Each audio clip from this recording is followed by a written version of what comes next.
Hoy quiero hablarles del diezmo. El diezmo consiste en entregarle a la Iglesia el 10% de los ingresos. Y este es uno de los principales escollos que se encuentra mucha gente que quiere acercarse a la Iglesia cristiana.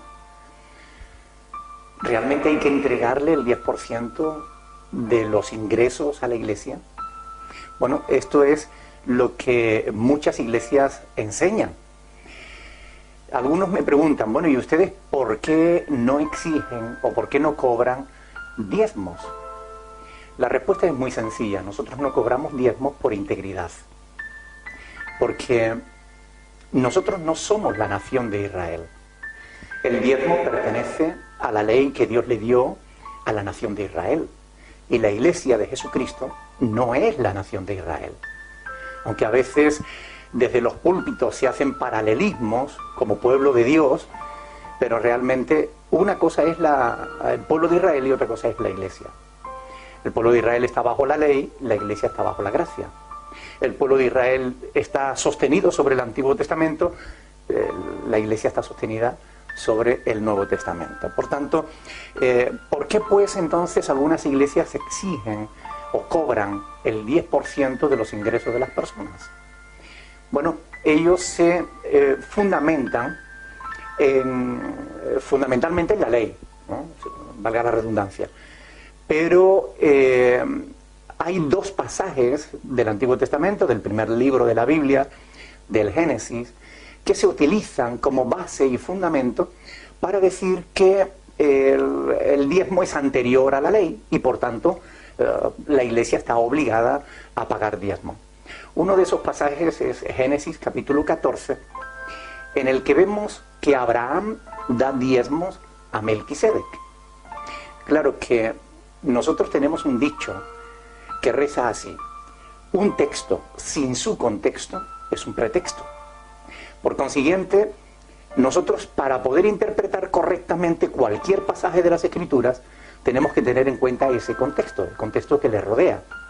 Cuando uno estudia Génesis capítulo 14, uno se da cuenta de que Abraham no está dando diezmo de sus bienes. Abraham no da diezmo de su dinero. Abraham se mete en guerra con unos reyes que habían arrasado Sodoma y Gomorra, se habían llevado a su sobrino Lot, y Abraham, con 300 criados nacidos en su casa, va a rescatarlo, consigue derrotar a esos reyes y coge un gran botín. Y de ese botín de guerra, Abraham da diezmos a Melquisedec. La pregunta es, ¿tenemos ahora los cristianos que meternos en guerra con los vecinos para del botín que conquistemos dar el 10% a la Iglesia? No tiene sentido. O sea, es absurdo pensarlo así.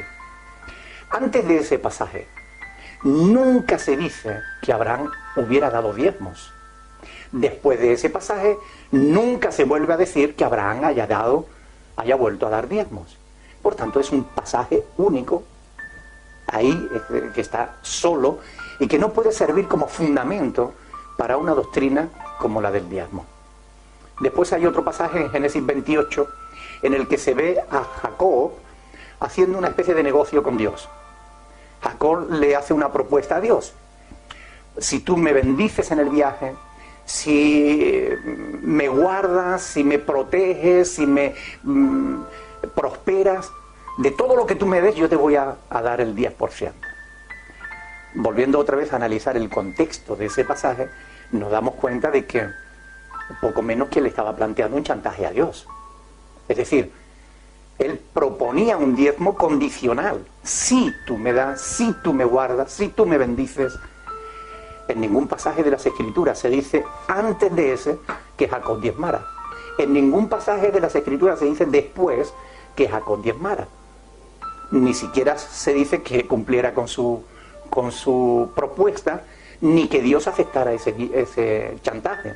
O sea, no es fundamento para sostener el diezmo, una doctrina como el diezmo en ese pasaje. Además de esos dos pasajes, ya solamente nos quedan los de la ley. Los pasajes en los que Dios instituye el diezmo como ley, pero solo para la nación de Israel. Santiago capítulo 2, verso 10, enseña que la ley es un bloque.